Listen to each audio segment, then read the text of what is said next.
Okay, hello. Welcome everybody. Welcome to another episode of World of Tanks. I'm your host, TedTokez. This is currently the console edition, Xbox One. I have started playing on the Series X. We will get new videos from that soon. They won't be videos from like a month or two of previous playing. And I'm also going to start doing live shows again, so if you want, you can stop in for that. Nice little push to this front line, as you can see. I'm trying to make an impact on this group of enemies right here. And you can see they're kind of controlling this territory on the map. Now, unless I can actually do something about it, they're going to just have like kind of a free reign at that position. You know, it's a pretty good position. They can see quite a different bit of angles from that one section of the map. You know, it doesn't take much traversity to get to those other angles if you want to better that angle or get better angles. God dang it, every time. That was that match. You can see I died pretty quick. I cut out the part where it was just a carcass, and I was fast forwarding the end of the game where I wasn't playing till the end, and I just cut it out because I needed the time. I needed the time chunk allocated to some other portion of the video. So that's why you didn't see the end of the match. You didn't see the whole match. Yeah, it was cut between the fast forwarded part that's normally fast forwarded. It wasn't fast forwarded there. It was just kind of snipped out. Nice push up of the front line. We got a 107 attempt again. We got a enemy light tank in a good position down here on the corner, holding that flank. None of our team will really be able to push because of the armored presence up in the one line, all the way going down south of that one line. We only have a few tanks sitting up at the church. We have the heavy rate, or that medium right there. That's not really enough to actually make that play, and it would be enough, but it's definitely you need like 10 tanks to make a push against 3 enemies in this game, or else, you know what, you're just not going to get any help while you do it. Now, I'm trying to help this guy. He's over here getting rotated by this 107. I wasted some bullets right there, but I'm also trying to get the angle here. We crash while trying to get the angle because it's tough sometimes, driving and shooting at the same time, but it gets done once in a while pretty well, even by myself. Returning back to this northwest corner over here by these oil rigs. Got a couple enemies, you know, you can see I'm sitting there looking for the Overwatch peek and pop shots while hiding behind the terrain. And the thing is they'll call it hunkering down, but I'm not gonna sit here and try to tell you that that's what hunkering down is. They're just, you know, at best I'll say they're using cover, right? They're not hunkering down, they're hiding is what they're doing. At best they're using cover when they do decide to peek out. They're not hunkering down.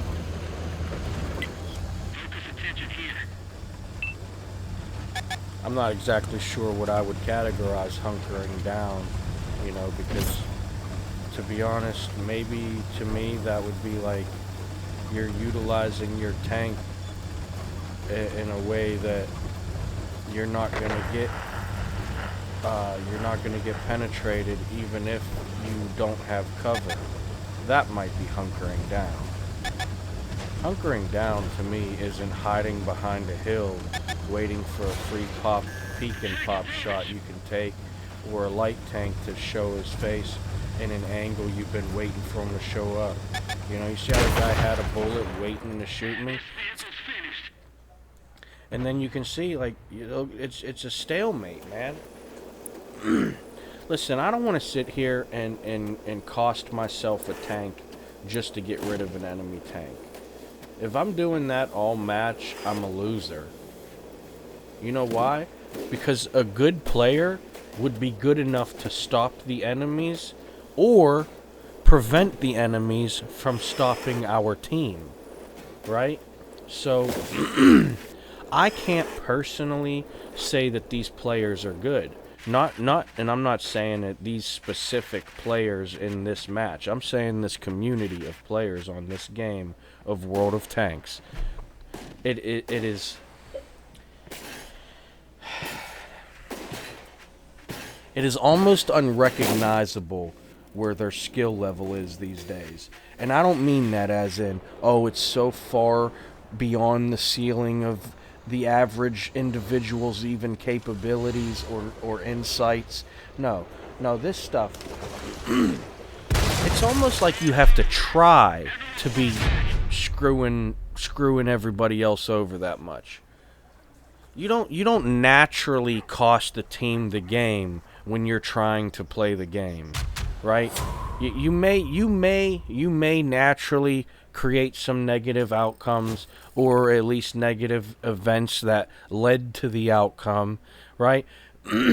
But you're not going to sit there and completely dictate the outcome of the game because you want free first place with an amount of damage you didn't even earn.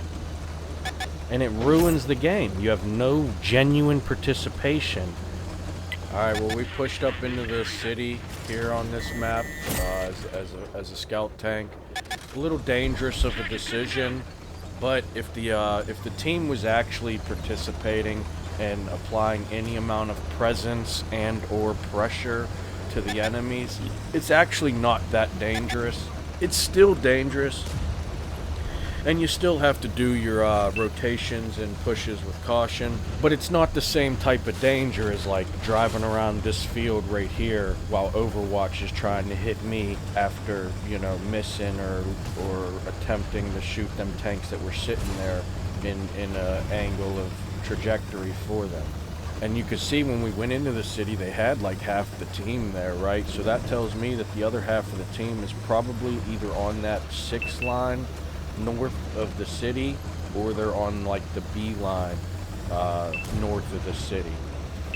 There we go. We finished that one off. We tried to make a push into our team's territory. We see a tree get knocked down. That's probably an enemy.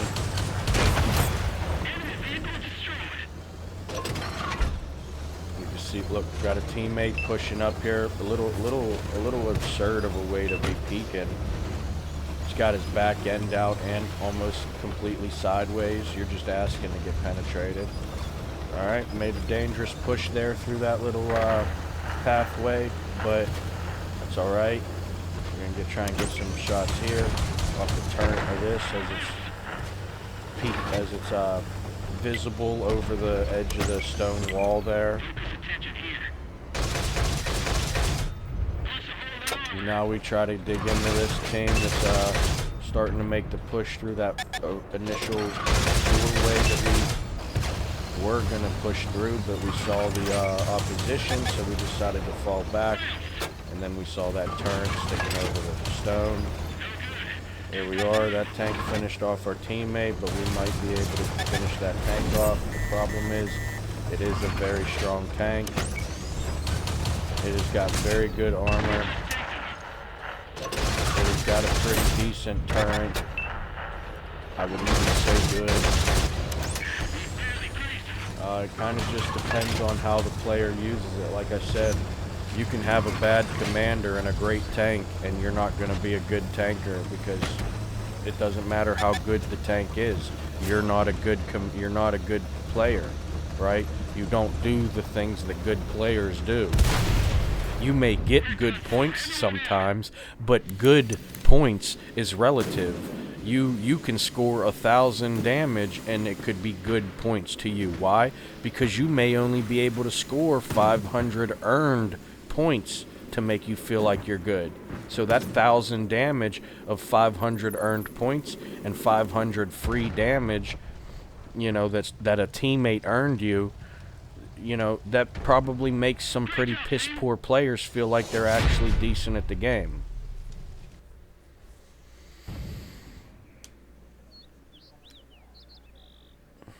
See? Look at that. 0 assists. I'm telling you, these players don't actually play the game. Now, I know you're going to see some matches sometimes where it's like all 15 of them are pushing the enemies and we're steamrolling and we'll still get zeros down the assist. Why? Because none of these players know how to actually play the game in a way that will get them more points than the free damage that they want to play for. If you learned how to track and damage a tank, that tank is now not just damaged from you only damaging it, but if you tracked and damaged it with that same one shot that you took, or did take but took differently, that tank is now tracked. That tank is now damaged and tracked there for another tank to shoot it that maybe has a bullet loaded up. Maybe it's tracked there and you reload fast enough to get more shots into it. But tracking the tank would actually create more opportunity, which is why people would get assist for that. You're not going to get assist for dogpiling 3 enemies as 10 tanks, and then you guys think you're going to get 7,000 assist out of the 10,000 health that they share? No. You didn't assist each other. All you did was assist yourself.